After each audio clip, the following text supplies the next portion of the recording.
अगर हम अपनी जेब से एक 100 रुपए का नोट निकालकर ध्यान से देखें तो असल में ये है क्या? तकनीकी रूप से देखा जाए तो ये सिर्फ सूत और कागज का एक छोटा सा टुकड़ा है। बिल्कुल। मतलब इसकी अपनी कोई इंट्रिंसिक वैल्यू तो है नहीं, कोई इसे खा नहीं सकता, इससे कोई घर नहीं बना सकता। फिर भी अगर ये कागज का टुकड़ा खो जाए तो अच्छों को पसीना आ जाता है। हाँ, और ऐसा इसलिए होता है क्योंकि आज हमारी पूरी अर्थव्यवस्था एक बहुत ही मजबूत भरोसे पर चल रही है। और आज की इस गहन चर्चा में हम इसी भरोसे की मशीनरी यानी मनी एंड बैंकिंग के पूरे इकोसिस्टम को डिकोड करने वाले हैं। इस पूरे सिस्टम की जड़ों तक जाएंगे। ये समझना बहुत जरूरी है। ये सिर्फ कागज के नोटों की कहानी नहीं है। मनी असल में अर्थव्यवस्था में कैसे सर्कुलेट होता है, कौन सी संस्थाएं इस जटिल मशीन को चलाती हैं, और जब ये फेल होती है तो क्या होता है, ये सब जानना आज के समय में बेहद जरूरी है। तो एकदम शुरुआत से शुरू करते हैं। मतलब एक समय ऐसा भी था जब मनी जैसी कोई चीज अस्तित्व में ही नहीं थी। सही कहा। उस समय बाटा सिस्टम चला करता था, जिसे हम वस्तु विनिमय कहते हैं। हाँ, और वो कितना मुश्किल रहा होगा। मान लीजिए अगर किसी को जूते चाहिए और उसके पास सेब हैं, तो उसे पूरे गांव में किसी ऐसे इंसान को खोजना होगा जिसके पास जूते हों, और सबसे बड़ी बात, उसे बदले में सेब ही चाहिए हों। बिल्कुल। अर्थशास्त्र में इस भारी समस्या को डबल कोइंसिडेंस ऑफ वांट्स कहा जाता है। दोनों पक्षों की जरूरतें एक ही समय पर एक दूसरे से मिलनी चाहिए, जो कि हर बार होना लगभग असंभव है। एकदम। और इसीलिए मनी का आविष्कार हुआ। इसने मुख्य रूप से 3 बड़े काम किए। पहला, ये मीडियम ऑफ एक्सचेंज बन गया। मतलब अब जूते वाले को सेब की जरूरत नहीं, वो सीधे पैसे ले सकता है। सही। दूसरा, ये यूनिट ऑफ अकाउंट बन गया, ताकि हर चीज की कीमत एक स्टैंडर्ड तरीके से मापी जा सके। और तीसरा काम था स्टोर ऑफ वैल्यू, जिसे भविष्य के लिए सहेज कर रखा जा सके। वेट, स्टोर ऑफ वैल्यू वाले हिस्से में एक बड़ी दिक्कत भी तो है। क्या? अगर कोई आज 100 रुपए अपनी तिजोरी में रख दे, तो 10 साल बाद उस 100 रुपए से उतना सामान तो नहीं खरीदा जा सकता जितना आज खरीदा जा सकता है। बहुत सही बात पकड़ी। ऐसा इसलिए क्योंकि मनी हमेशा डायनामिक इन नेचर होता है। जैसे जैसे कमोडिटी प्राइसेस बढ़ते हैं, यानी महंगाई आती है, वैसे वैसे मनी की परचेजिंग पावर गिरती जाती है। समझ गई। और आज जो पैसा हम इस्तेमाल करते हैं उसे फियाट मनी कहा जाता है ना? साथ ही ये लीगल टेंडर भी होता है। हाँ, लीगल टेंडर का सीधा सा मतलब है कि लेन देन में इसे लेने से कोई भी मना नहीं कर सकता, क्योंकि इसके पीछे सीधे सरकार की गारंटी होती है। यहाँ एक बहुत ही दिलचस्प फैक्ट है जो अक्सर नजरअंदाज हो जाता है। भारत में जो 1 रुपए का सिक्का या नोट होता है, उसे भारत सरकार जारी करती है। बिल्कुल। जबकि बाकी सारी करेंसी नोट्स को छापने का काम रिजर्व बैंक ऑफ इंडिया करता है। लेकिन अब तो हम एक बहुत बड़े डिजिटल फ्रंटियर की तरफ बढ़ रहे हैं। कागज के नोटों का चलन धीरे धीरे कम हो रहा है। हाँ, क्रिप्टो करेंसी जैसी चीजों ने पूरी दुनिया का ध्यान खींचा है। ये डिसेंट्रलाइज्ड नेटवर्क और ब्लॉकचेन टेक्नोलॉजी पर काम करती हैं। और सबसे बड़ी बात, इनका किसी भी देश की सरकार या सेंट्रल बैंक से कोई लेना देना नहीं होता। और शायद यही वजह है कि सरकारें इनसे इतनी घबराती हैं। भारत में तो दिनेश शर्मा कमेटी ने क्रिप्टो करेंसीज पर पूरी तरह से टोटल बैन लगाने की सिफारिश तक कर दी थी। ओ सच में? हाँ, और इसी डिजिटल इकोसिस्टम में NFTs यानी नॉन फंजिबल टोकन्स भी आ गए, जो डिजिटल दुनिया में किसी भी चीज की ओनरशिप वेरीफाई करते हैं। तो इसी प्राइवेट क्रिप्टो की चुनौती से निपटने के लिए सेंट्रल बैंक डिजिटल करेंसी का कॉन्सेप्ट सामने आया, जिसे हम CBDC कहते हैं। सही कहा। भारत में RBI ने अपना खुद का डिजिटल ई-रुपी लॉन्च किया है। ये कोई प्राइवेट क्रिप्टो नहीं है, बल्कि ये पूरी तरह से डिजिटल फियाट करेंसी है। और इसे 2 हिस्सों में बांटा गया है ना? हाँ, एक है आम जनता के रोजमर्रा के लेन देन के लिए रिटेल ई-रुपी, और दूसरा है बड़े वित्तीय संस्थानों के भारी भरकम सेटलमेंट के लिए होलसेल ई-रुपी। तो चाहे हमारी जेब में रखा कागज का नोट हो या फोन में डिजिटल ई-रुपी, इस पूरे शो को पीछे से एक ही संस्था चला रही है, रिजर्व बैंक ऑफ इंडिया। बिल्कुल, जो कि 1935 में स्थापित हुआ था। लेकिन यहाँ एक बहुत गंभीर सवाल उठता है, क्या RBI सच में पूरी तरह से एक स्वतंत्र संस्था है? मतलब क्या इसका गवर्नर सरकार के दबाव से पूरी तरह मुक्त होता है? ये बहुत ही व्यावहारिक और अक्सर पूछा जाने वाला सवाल है। तकनीकी रूप से देखें तो पूर्ण स्वतंत्रता नहीं है। अच्छा? हाँ, RBI एक्ट के सेक्शन 7 में साफ लिखा है कि केंद्र सरकार पब्लिक इंटरेस्ट में RBI को सीधे निर्देश दे सकती है। मतलब सरकार के पास एक ओवरराइडिंग पावर है। बिल्कुल। और गवर्नर की नियुक्ति भी एक खास कमेटी की सिफारिश पर सरकार ही करती है। इस कमेटी को FSRASC कहते हैं। तो ये जो सेंट्रल इंजन है, ये अर्थव्यवस्था को चलाता कैसे है? इसके कोर फंक्शंस क्या हैं? इसके कई बहुत ही महत्वपूर्ण काम हैं। पहला तो है करेंसी इशुअर, यानी ये नोट छापता है। दूसरा है बैंकर टू द गवर्नमेंट, यानी सरकार के सारे वित्तीय खाते यही संभालता है। सही। तीसरा है बैंकर ऑफ बैंक्स। जैसे हमारा और आपका खाता किसी आम बैंक में होता है, वैसे ही देश के सारे बैंकों का खाता RBI में होता है। हाँ, और चौथा काम बहुत अहम है, लेंडर ऑफ लास्ट रिजॉर्ट। एकदम सही। जब कोई बैंक डूबने की कगार पर होता है और उसे कहीं से पैसा नहीं मिलता, तो RBI ही उसे डूबने से बचाने के लिए आखिरी उम्मीद होता है। और पांचवा है custodians of foreign exchange reserves. यहाँ एक बहुत मजेदार नियम है जिसे मिनिमम रिजर्व सिस्टम कहते हैं। हाँ, ये बहुत जरूरी कॉन्सेप्ट है। मतलब RBI ऐसा नहीं कर सकता कि अपनी मर्जी से हाथ भर में मनचाहे नोट छाप दे। उसे हर वक्त 200 करोड़ रुपए का एक रिजर्व बनाए रखना होता है। बिल्कुल। और इस 200 करोड़ में से 115 करोड़ रुपए गोल्ड या बुलियन के रूप में होने चाहिए और बाकी 85 करोड़ रुपए गवर्नमेंट सिक्योरिटीज के रूप में। लेकिन जो भारी मुनाफा RBI अपने ऑपरेशन से कमाता है, उसका क्या होता है? उसी मुनाफे को लेकर तो हमेशा सरकार और RBI के बीच खींचतान रही है। इसे सुलझाने के लिए कई कमेटियां बनी। जैसे उषा थॉरिट कमेटी ने कुछ कहा था। हाँ, उन्होंने कहा था कि RBI को अपने टोटल एसेट्स का 18% रिजर्व के रूप में रखना चाहिए। फिर मलेगम कमेटी आई, जिसने कहा कि सारा नेट प्रॉफिट सरकार को ट्रांसफर कर देना चाहिए। वो तो RBI के लिए काफी रिस्की हो जाता। बिल्कुल। इसलिए सबसे प्रासंगिक और संतुलित सुझाव बिमल जालन कमेटी ने दिया। उन्होंने क्या फॉर्मूला दिया? उन्होंने कहा कि सरप्लस डिस्ट्रीब्यूशन पॉलिसी हमेशा रियलाइज्ड इक्विटी पर आधारित होनी चाहिए। अगर वो 5.5 से 6.5% के बीच है, तभी बचा हुआ पैसा सरकार को दिया जाना चाहिए।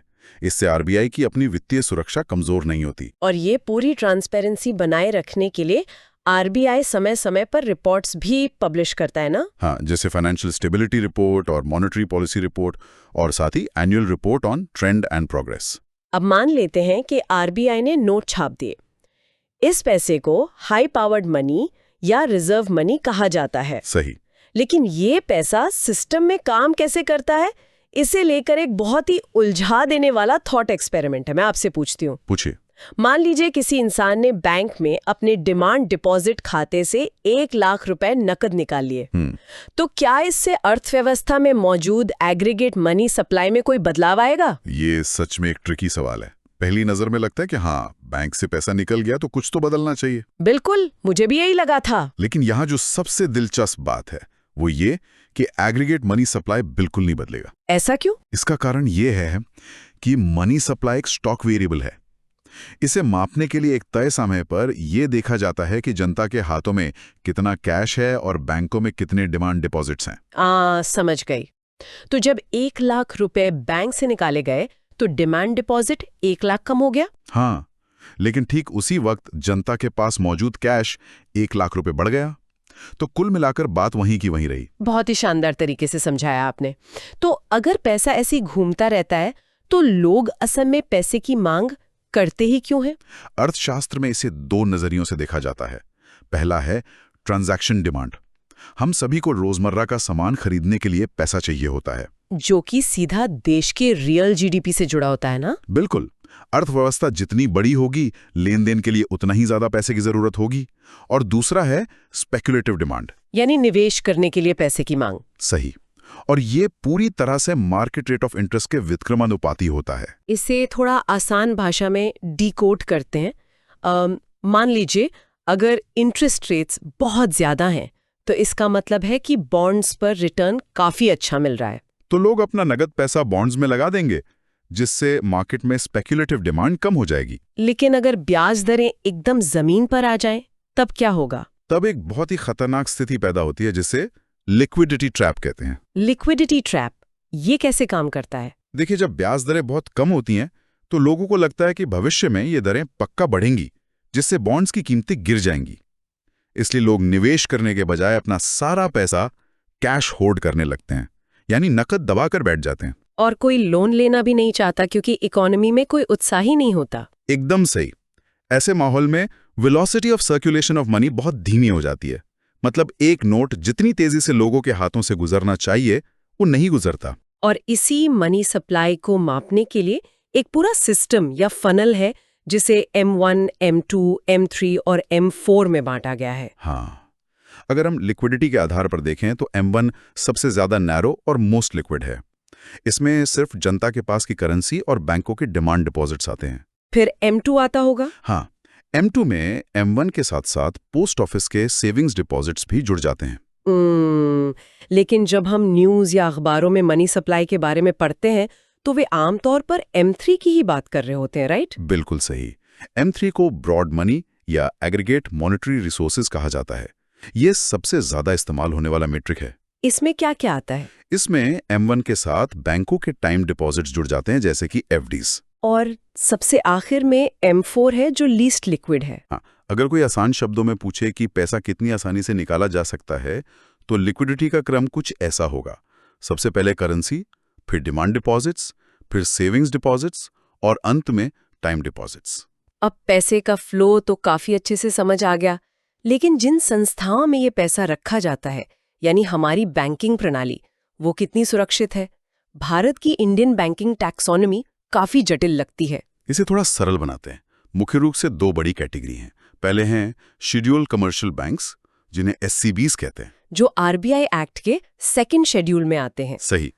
ये वो बड़े बैंक हैं जैसे SBI, बड़े प्राइवेट बैंक्स और फॉरेन बैंक्स। इसी कैटेगरी में रीजनल रूरल बैंक्स या RRBs भी आते हैं, जिन्हें खास तौर पे गांव की जरूरत के लिए बनाया गया था। और दूसरी कैटेगरी कौन सी है? दूसरी है कोऑपरेटिव बैंक्स की। ये एकदम निचले स्तर तक जाते हैं, स्टेट कोऑपरेटिव बैंक से लेकर जिला स्तर के सेंट्रल बैंक और फिर प्राइमरी लेवल या लैंड डेवलपमेंट तक। लेकिन एक आम इंसान के लिए सबसे बड़ा डर यही होता है कि अगर उसका बैंक डूब गया तो जीवन भर की गाड़ी कमाई का क्या होगा? ये एक बहुत जायज डर है और इसी डर को दूर करने के लिए DICGC यानी deposit insurance and credit guarantee corporation बनाया गया था। ये क्या करता है? ये संस्था हर बैंक में हर डिपॉजिटर को 5 लाख रुपए तक का डिपॉजिट इंश्योरेंस देती है। मतलब अगर बैंक डूबा तो 5 लाख तो सुरक्षित है। हाँ, लेकिन इसमें कैच है। क्या? फॉरेन गवर्नमेंट्स के डिपॉजिट्स या एक बैंक का दूसरे बैंक में रखा पैसा, जिसे इंटर बैंक डिपॉजिट्स कहते हैं, वो इस इंश्योरेंस के दायरे में नहीं आते। अच्छा, ये बात बहुत कम लोगों को पता होगी। अब बैंकिंग को देश के हर एक इंसान तक पहुंचाने के लिए डिफरेंशिएटेड बैंकिंग का आइडिया भी लाया गया था, है ना? बिल्कुल। नाचिकेत मोर कमेटी ने 2013 में इसकी बात की थी। इसके तहत स्मॉल फाइनेंस बैंक्स या SFBs बनाए गए। इनकी क्या खासियत है? छोटे उद्योगों या कमजोर वर्गों को, और इनके 50% लोन्स 25 लाख रुपए से कम के होने चाहिए। और इसी कड़ी में पेमेंट बैंक्स भी आए थे। हाँ, इनका मॉडल एकदम अलग है। ये 100 करोड़ के मिनिमम कैपिटल से शुरू होते हैं और डिमांड डिपॉजिट्स ले सकते हैं, लेकिन सिर्फ 2 लाख रुपए तक। और सबसे बड़ी बात, ये कोई क्रेडिट या लोन नहीं दे सकते, ना ही NRI डिपॉजिट ले सकते हैं। बिल्कुल। और आजकल तो नियो बैंक्स का जमाना आ गया है, जैसे योनो या रेजरपे एक्स। हाँ, ये ऐसे बैंक हैं जिनका जमीन पर कोई भौतिक अस्तित्व ही नहीं है, कोई ब्रांच नहीं है, सब कुछ 100% डिजिटल है। चलिए, ये तो हो गए बैंक्स। लेकिन उन लोगों या सेक्टर्स की बात करते हैं जिन्हें बैंक आज भी आसानी से लोन नहीं देते। यहाँ एंट्री होती है शैडो बैंकिंग की, यानी NBFCs की। हाँ, नॉन बैंकिंग फाइनेंशियल कंपनीज। ये NBFCs असल में आम बैंकों से अलग कैसे हैं? बहुत ही बुनियादी फर्क है दोनों में। NBFCs आम बैंकों की तरह डिमांड डिपॉजिट स्वीकार नहीं कर सकती। मतलब हम वहाँ अपना सेविंग अकाउंट नहीं खोल सकते। सही। इसके अलावा वे पेमेंट सिस्टम का हिस्सा नहीं होती। मतलब आप किसी बैंक का चेक काट सकते हैं, लेकिन किसी NBFC का चेक नहीं काट सकते। और सबसे जरूरी बात, वे क्रेडिट क्रिएट नहीं कर सकती। अर्थव्यवस्था के कुछ खास सेक्टर्स के विकास के लिए कुछ ऑल इंडिया फाइनेंशियल इंस्टीट्यूशंस या AIFIs भी तो बनाए गए हैं। हाँ, ये बहुत अहम भूमिका निभाते हैं। जैसे खेती और ग्रामीण विकास के लिए नाबार्ड है, छोटे उद्योगों को बढ़ावा देने के लिए SIDBI है, एक्सपोर्ट इंपोर्ट के लिए एग्जिम बैंक है। बिल्कुल, और हाउसिंग के लिए NHB, और अब इंफ्रास्ट्रक्चर की भारी फंडिंग के लिए नया नाफिड भी बनाया गया है। और एकदम जमीनी स्तर पर फाइनेंशियल इंक्लूजन या वित्तीय समावेशन के लिए माइक्रो फाइनेंस इंस्टीट्यूशंस यानी MFIs काम कर रहे हैं। हाँ, ये संस्थाएं बहुत छोटे छोटे लोन देती हैं, आमतौर पर 1 लाख रुपए से कम के। कि लोन कौन कैसे करते हैं? क्योंकि टर्म्स ऑफ क्रेडिट में इंटरेस्ट रेट और कोलैटरल यानी गिरवी रखने वाली चीज बहुत मायने रखते हैं। बिल्कुल रखते हैं। हमने देखा है कि कभी-कभी बैंक्स टीजर लोन्स देते हैं, जहां शुरुआत में ब्याज दर बहुत कम दिखती है और बाद में अचानक से काफी बढ़ जाती है। हाँ, ये एक तरह की सबप्राइम लेंडिंग है जो ग्राहकों के लिए बहुत खतरनाक हो सकती है। तो जमीनी स्तर पर इसका कोई सुरक्षित विकल्प है? इसका सबसे बेहतरीन समाधान है सेल्फ हेल्प ग्रुप्स या एसएचजीज। ये गांव के गरीब लोगों, खासकर महिलाओं के छोटे छोटे समूह होते हैं। ये कैसे काम करते हैं? ये लोग अपनी छोटी छोटी बचत को एक साथ मिलाते हैं, जिसे पूल्ड रिसोर्सेज कहते हैं, और फिर उसी पैसे से बिना किसी कोलैटरल के एक दूसरे को लोन देते हैं। अरे वाह, मतलब आपसी भरोसे पर? हाँ, ये मॉडल मुख्य रूप से बांग्लादेश के ग्रामीण बैंक से प्रेरित है, जिसे मोहम्मद यूनुस ने शुरू किया था। और गांव तक बैंकिंग पहुंचाने के लिए लीड बैंक स्कीम और बिजनेस कॉरेस्पॉन्डेंट मॉडल भी तो लाया गया था, ताकि गांव वालों को मीलों दूर शहर न जाना पड़े। सही बात है। लेकिन अब बैंकिंग के सबसे रहस्यमयी हिस्से पर आते हैं, जिसे फ्रैक्शनल रिजर्व बैंकिंग कहा जाता है। मतलब एक बैंक आखिर अंदर से काम कैसे करता है? इसी समझने के लिए एक बहुत ही आसान एनालॉजी लेते हैं। मान लीजिए रेलवे स्टेशन पर एक क्लॉक रूम है जहां लोग अपना सामान रखते हैं। ठीक है। रोज वहां लगभग 100 लोग अपना बैग रखते हैं। अब क्लॉक रूम के मैनेजर को यह बात बहुत अच्छे से पता है कि कभी भी सारे 100 लोग एक ही साथ अपना बैग वापस लेने नहीं आएंगे। हाँ, ऐसा तो बहुत रेयर होगा। तो मैनेजर क्या करता है, वो क्लॉक रूम की कुछ खाली जगह को किसी और को किराए पर देना शुरू कर देता है, ताकि एक्स्ट्रा पैसे कमा सके। बैंक भी ठीक ऐसा ही करते हैं। अपनी सेविंग्स बैंक में जमा करता है, जिसे बैंक की बैलेंस शीट में लायबिलिटीज कहा जाता है। तो बैंक को पता है कि सभी ग्राहक एक साथ पैसे निकालने नहीं टूटेंगे। एकदम सही। इसलिए बैंक उस जमा पैसे का एक बड़ा हिस्सा लोन के रूप में दूसरों को दे देता है, जो बैंक के लिए एसेट्स बन जाते हैं, और इसी पूरी प्रक्रिया से मनी मल्टीप्लायर इफेक्ट पैदा होता है। बिल्कुल सटीक। लेकिन ये सिस्टम किसी दिन क्रैश ना हो जाए, इसके लिए बैंक कुछ सेफ्टी रेशियोज मेंटेन करते हैं। जैसे कि करेंसी डिपॉजिट रेशियो या सीडीआर। हाँ, जो बताता है कि लोग बैंक डिपॉजिट के मुकाबले अपने हाथ में कितना कैश रखना चाहते हैं। और प्रोविजन कवरेज रेशियो भी तो होता है, जिसे पीसीआर कहते हैं। ये डूबने वाले लोन्स के लिए एक तरह का सेफ्टी बफर होता है।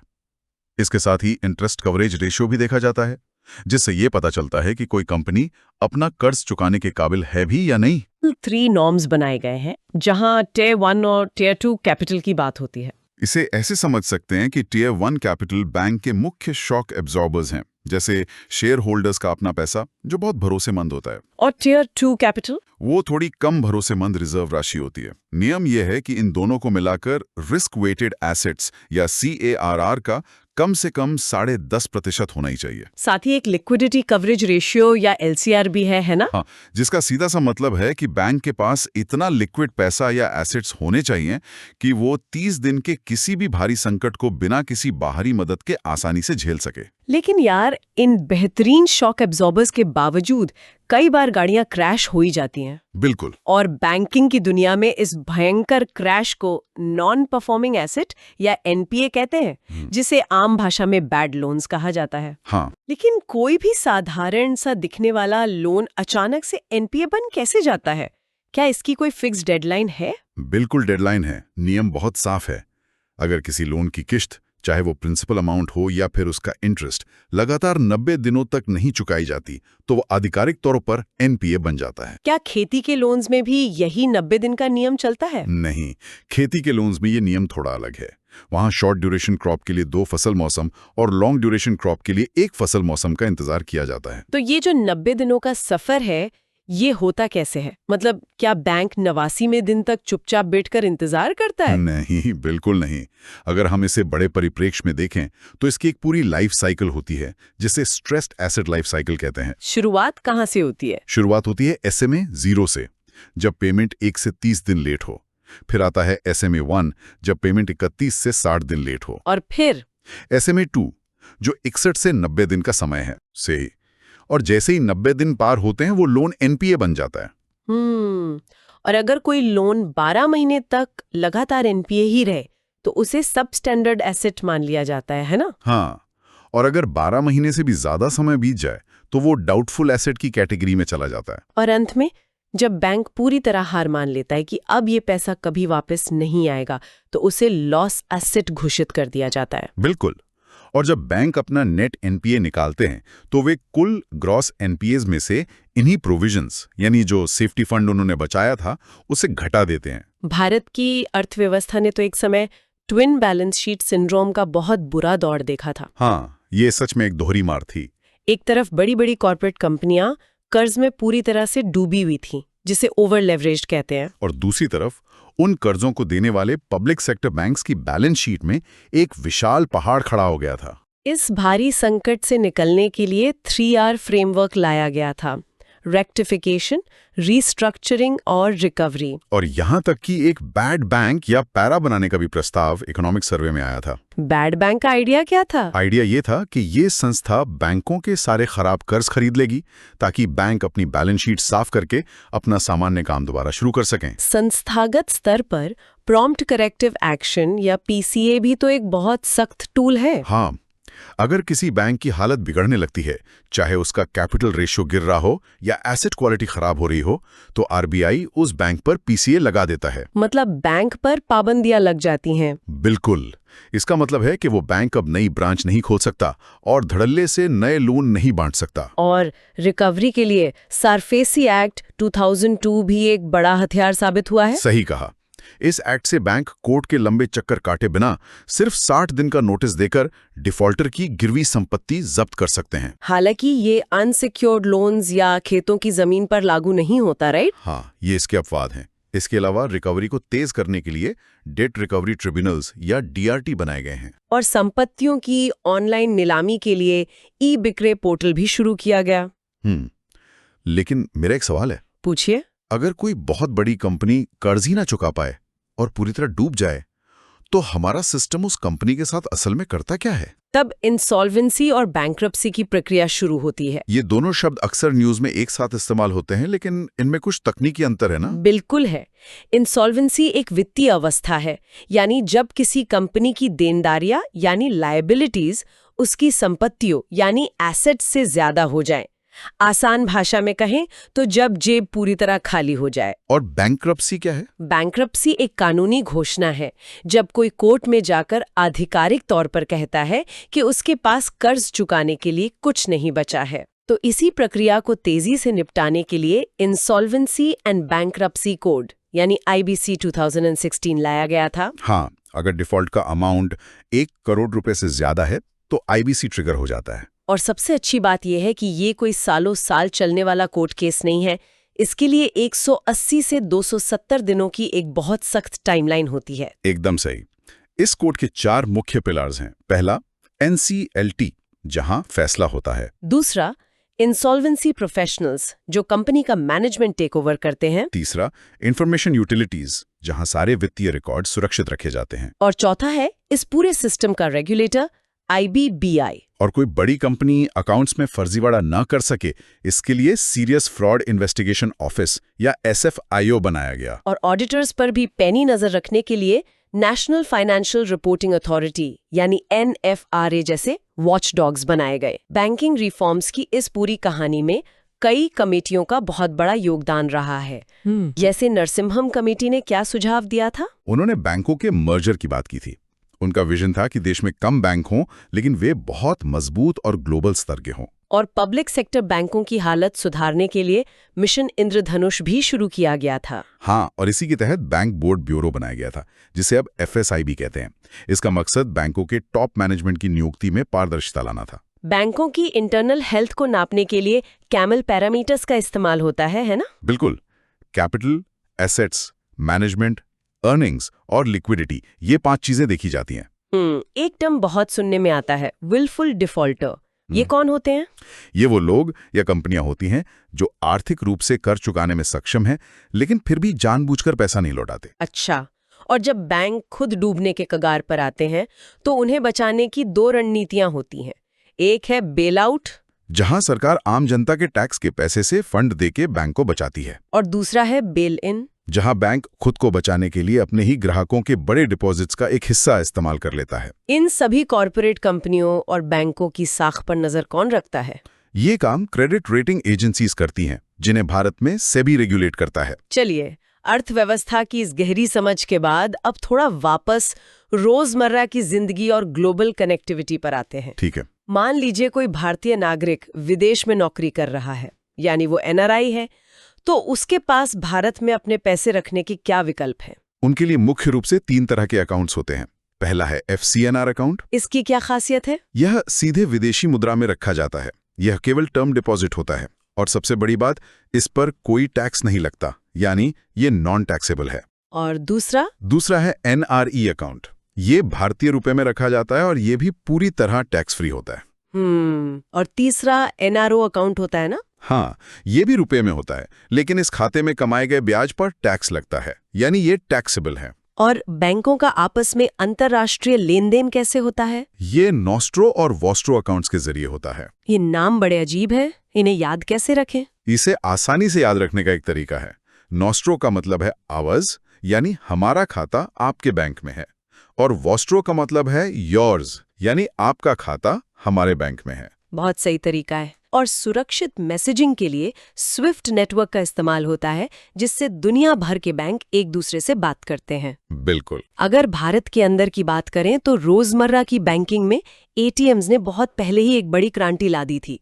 लेकिन क्या रास्ते में दिखने वाले सभी ATM किसी न किसी बैंक के ही होते हैं? नहीं, ऐसा बिल्कुल नहीं है। कुछ ब्राउन लेबल ATMs होते हैं। वो क्या होते हैं? इनमें मशीन और जगह किसी थर्ड पार्टी कंपनी की होती है, लेकिन उस पर ब्रांडिंग और लोगो किसी स्पॉन्सर्ड बैंक का होता है। और व्हाइट लेबल ATMs? ये पूरी तरह से थर्ड पार्टी कंपनियों के होते हैं। इन पर किसी भी बैंक का लोगो नहीं होता। इन सारे ATMs और हजारों बैंक ब्रांचों को एक साथ कौन जोड़ता है? इसके पीछे कोर बैंकिंग सोल्यूशन यानी CBS काम करता है, और RBI का अपना सिस्टम ई-कुबेर है। और देश के सारे ATMs जिस एक सिंगल नेटवर्क पर काम करते हैं उसे नेशनल फाइनेंशियल स्विच या NFS कहते हैं, है ना? एकदम सही। और अब इस पूरी कहानी के सबसे रोमांचक हिस्से पर आते हैं, भारत का डिजिटल पेमेंट इकोसिस्टम, जिसे NPCI चलाता है। National payments corporation of India. इसने भारत में लेन देन का पूरा पैराडाइम ही बदल कर रख दिया है। बिल्कुल। मतलब NPCI ने सिर्फ नए प्रोडक्ट्स नहीं बनाए, बल्कि लोगों की आदतें ही बदल दी। सबसे बड़ा उदाहरण तो UPI पर आधारित भीम है। हाँ, इसने एक बैंक अकाउंट से दूसरे बैंक अकाउंट में पैसे भेजने को इतना आसान कर दिया है जितना दोस्तों को मैसेज भेजना। और इसका इम्पैक्ट तो एकदम जमीनी स्तर पर भी दिखा है। जैसे AEPS है, आधार एनेबल्ड पेमेंट सिस्टम, जहां सिर्फ एक आधार नंबर और फिंगरप्रिंट की मदद से दूर दराज के गांवों में लेन देन हो जाता है।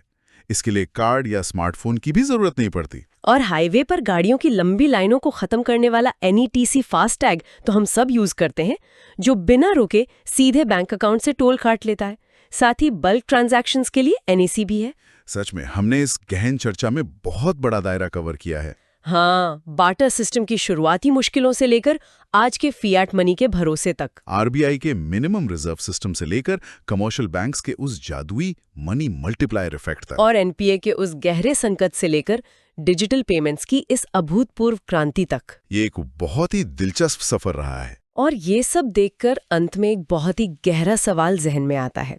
आज हमारे पास नियो बैंक्स है, जिनका जमीन पर कोई फिजिकल वजूद ही नहीं है, और CBDC के रूप में ई-रूपी भी आ चुका है। तो क्या आने वाले कुछ दशकों में पारंपरिक ईंट और गारे वाली बैंक शाखाएं, यानी ब्रिक एंड मोर्टर ब्रांचेस, केवल इतिहास के संग्रहालयों का हिस्सा बनकर रह जाएंगे? ये सोचने वाली बात है। क्या भविष्य में हमारा पूरा वजूद, हमारी पूरी संपत्ति सिर्फ हमारे स्मार्टफोन में छिपे कोड की कुछ लाइनों तक सिमट कर रह जाएगी? ये एक ऐसा विचार है जो सच में सोचने पर मजबूर कर देता है। बिल्कुल, और ये एक ऐसा सवाल है जिसका जवाब हमें बहुत जल्द भविष्य में ही मिलेगा।